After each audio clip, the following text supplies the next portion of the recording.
अस्सलाम वालेकुम, कैसे हैं आप लोग? उम्मीद करती हूँ आप सब खैरियत से होंगे। तो आज मैं आपको बनाना सिखा रही हूँ आलू के पराठे और उसके साथ जो चटनी बनती है टमाटर की चटनी, बहुत ही लज़ीज़ तरीके से। तो चलते हैं अपनी रेसिपी की तरफ। तो 2 कप हम जो घर में गेहूँ का आटा होता है वो ले लेंगे। आप चाहें तो मैदा भी ले सकते हैं, लेकिन जो आटा है वो फ़ायदा भी करता है और पराठे भी इसके अच्छे बन जाते हैं। तो ये आपके ऊपर है, आप मैदा चाहें तो मैदा ले लें 2 कप, अगर आटा चाहें तो 2 कप आटा ले लें इसे छान के। अच्छा, अब हम 2 चीज़ें इसमें ऐड करेंगे जिससे हमारे पराठे बिल्कुल भी टूटेंगे नहीं और फटेंगे नहीं। तो आपने वीडियो को एंड तक देखना है ताकि आपको स्टेप बाय स्टेप हर चीज़ समझ आए। 2 टेबलस्पून हम इसमें भर के बेसन ऐड कर देंगे और 2 बड़े चम्मच हम इसमें सूजी ऐड कर देंगे। इससे ये होगा कि आपके पराठे खस्ता भी बनेंगे और टूटेंगे नहीं, बहुत अच्छे बनेंगे। आधा चम्मच इसमें नमक ऐड करूँगी मैं। तो थोड़ा-थोड़ा आप पानी डालते जाएँ और जिस तरीके से हम घर का आटा गूँथते हैं, घर में आटा गूँथते हैं, इसी तरीके से गूँथना है। कोई बहुत ज़्यादा ट्रिक और कोई बहुत ज़्यादा ना टेक्नोलॉजी नहीं है इसके अंदर कि बहुत मुश्किल होगी। तो आप थोड़ा-थोड़ा सा पानी डालते जाएँ, ना ज़्यादा नरम गूँधिएगा और ना ज़्यादा हार्ड गूँधिएगा। तो थोड़ा-थोड़ा पानी डाल के हम गूँथते जाएँगे। 1 कप पानी में ही आटा गूँध गया था, तो इस तरीके से इसकी डो रखनी है, ना ज़्यादा नरम, ना ज़्यादा सख्त। तो इसको हम रेस्ट के लिए रख देंगे 15 मिनट के लिए ढक के। 4 से 5 आलूओं को मैंने मैश कर लिया था, मीडियम साइज़ के आलू थे। तो ये नेट पे मैंने जो वायरल हैक देखा था, तो मैंने सोचा क्यों ना इस रेसिपी में ट्राई किया जाए। तो ये मैंने छन्ना ले लिया था, जिससे हम पकोड़े वगैरह फ्राई करते हैं। तो इस तरीके से हमने आलूओं को इसकी छन्ने की मदद से हमने पीस लिया था और वाक़ई में ये जो वायरल हैक है बहुत ही अच्छा है। इससे बिल्कुल भी आलूओं में गुठली नहीं थी और आलू में गुठली होती तो आलू के पराठे फट जाते हैं।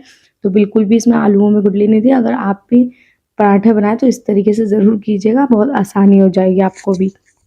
सब आलूओं को मैंने मैश कर लिया है और आप देख सकते हैं बिल्कुल भी इसमें गुठली नहीं होगी। अभी मैं आपको निकाल के भी दिखाती हूँ। ये देखिए बिल्कुल भी गुठली नहीं है, बिल्कुल पीस गया है अच्छी तरीके से।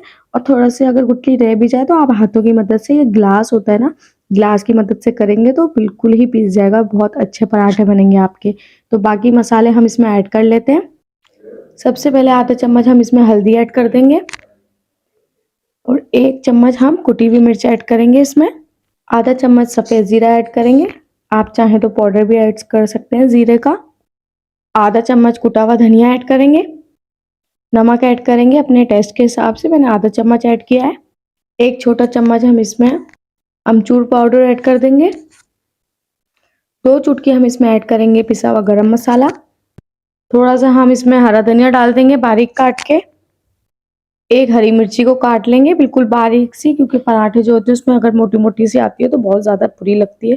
तो इसलिए आपने हरी मिर्ची को बिल्कुल बारीक काटनी है और आप कम या ज़्यादा अपने टेस्ट के अकॉर्डिंग कर सकते हैं। कम तो नहीं कर सकते क्योंकि मैं 1 ही डाल रही हूँ, आप 2 भी ले सकते हैं। 1 कप हम इसमें मोज़रेला चीज़ ऐड कर देंगे, आपके पास चेडर हो तो आप वो भी ऐड कर सकते हैं और बाकी ऑप्शनल है, आप ऐड करना चाहें तो। अगर ऐड करेंगे तो टेस्ट बहुत अच्छा आएगा।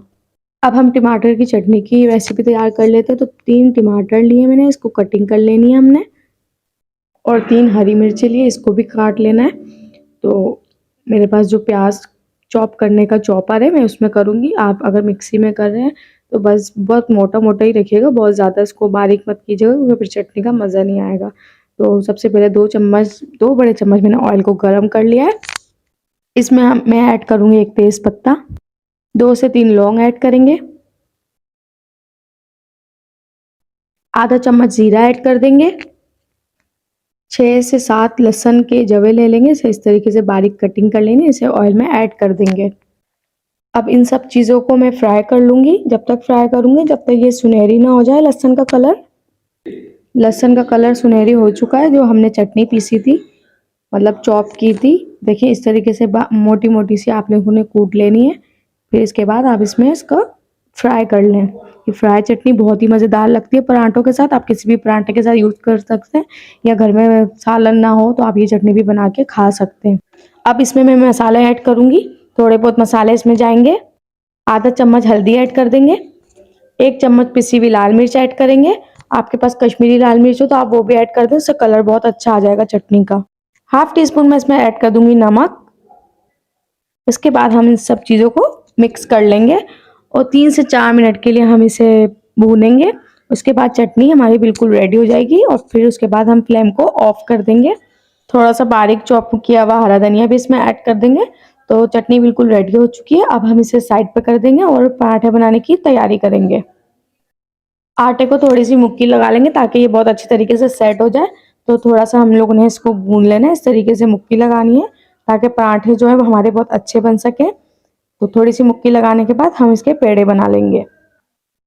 अब इसका छोटा सा पेड़ा लेंगे और जिस तरीके से हम रोटियां बनाते हैं इस तरीके से इसका पेड़ा बनाएंगे। तो मैंने ऊपर से थोड़ा सा तेल लगाया था तो इसलिए ये ऑयली हो रहा है, ग्रीसी हो रहा है। तो थोड़ी सी खुश्की लगा लेंगे। आप अंगूठों की मदद से एक अंगूठा पीछे चलाते जाएं, एक अंगूठा आगे चलाते जाएं और इस तरीके से पेड़ को अपने बना लें ताकि हम इसकी स्टफिंग कर सकें। तो आपने इस तरीके से ही करना है। अब बीच में हम इसके जो है हमने आलू का मसाला तैयार किया है वो ऐड कर देंगे। मैं एक बड़ा चम्मच भर के ऐड कर रही हूँ और इस तरीके से हमने इसकी फोल्डिंग कर लेनी है।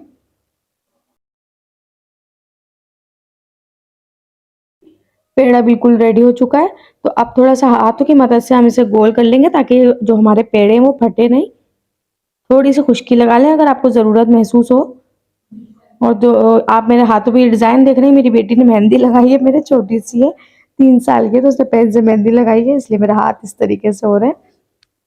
थोड़ी थोड़ी खुश्की लगाते जाएं और बेलते जाएं और कमेंट सेक्शन में बताएं कि आप मुझे कहाँ से देख रहे हैं ताकि मैं आपका शुक्रिया अदा कर सकूं और मुझे भी पता चले कि मेरी वीडियो कहाँ कहाँ देखी जा रही है। तो थोड़ा सा आपने बेलना है, बहुत ज़्यादा पतला नहीं करना, बहुत ज़्यादा मोटा नहीं करना। देखिए बिल्कुल भी नहीं फटा। अब हमने तवे को गर्म कर लिया है। तवे पे हमने पराठा डाल दिया अपना। तो बिल्कुल बिल्कुल स्लो फ्लेम पे भी आपने इसे नहीं पकाना और बहुत ज़्यादा हाई फ्लेम पे भी नहीं पकाना है, बिल्कुल मीडियम फ्लेम पे आपने इसे पकाना है ताकि पराठा कच्चा ना रहे और अच्छा सा फ्राई हो ये। अब पराठे को हम पलट लेंगे। तो 2 मिनट बाद ही मैंने पराठे को पलट दिया था और इस पे ऊपर से घी लगा दें या ऑयल लगा दें, या आपके ऊपर डिपेंड करता है। तो मैंने घी लगाया था और इसके बाद इसे फ्राई कर लेंगे मीडियम फ्लेम पे। बिल्कुल कभी स्लो करें और मीडियम करती जाएं, इस तरीके से आप फ्राई करते जाएं तो बहुत अच्छा फ्राई होगा आपका पराठा। पराठा बिल्कुल फ्राई हो चुका है। अब हम इसे किसी भी प्लेट में निकाल लेंगे। तो इसके बाद हम दूसरा पेड़ा बनाएंगे। अब इसके बाद भी इस पेड़े को इसी तरीके से कर लेना है जैसे हमने पहले पेड़े को किया था और इसकी स्टफिंग भर लेंगे और बहुत जल्दी जल्दी से हम लोगों ने ये काम कर लेना है। मैंने अभी इसकी स्पीड बहुत तेज़ कर दी क्योंकि इंसान बोर हो जाता है देख देख के। तो जब तक आप मेरे चैनल पे न्यू हैं तो इस चैनल को सब्सक्राइब कर लें, जो नीचे लाल बटन दिख रहा है उसको प्रेस कर दें और लाइक करें, कमेंट करें, शेयर करें, ज़्यादा से ज़्यादा मुझे भी वायरल करा दें जैसे बाकी दूसरों को वायरल करा रहे हैं। तो जी दूसरा पेड़ा भी हमारा तैयार होने वाला है। तो इस तरीके से इसको भी हम फ्राई कर लेंगे जिस तरीके से पहले वाले को किया था। माशाल्लाह माशाल्लाह लुक वाइज देखें कितना अच्छा लग रहा है और खाने में भी बहुत ही अच्छा था। तो इसी पराठे के लिए आप मुझे सब्सक्राइब भी कर लें और लाइक भी कर लें, कमेंट भी कर दें कि कैसे लगी आपको मेरी ये रेसिपी। और इस चटनी के साथ खाएंगे तो मज़ा दुबारा हो जाएगा। तो उम्मीद करती हूँ आपको मेरी रेसिपी पसंद आई होगी। कमेंट सेक्शन में ज़रूर बताइएगा और रमज़ान आने वाले हैं तो अपनी रेसिपी मुझे बताएं कि कौन सी शेयर की जाए रेसिपी। तो इंशाल्लाह मैं आपके साथ ज़रूर शेयर करूँगी। अपनी दुआओं में मुझे और मेरी फैमिली को याद रखिएगा। इंशाल्लाह फिर मिलेंगे एक न्यू रेसिपी के साथ। तब तक के लिए मुझे दीजिए इजाज़त। अल्लाह हाफिज़।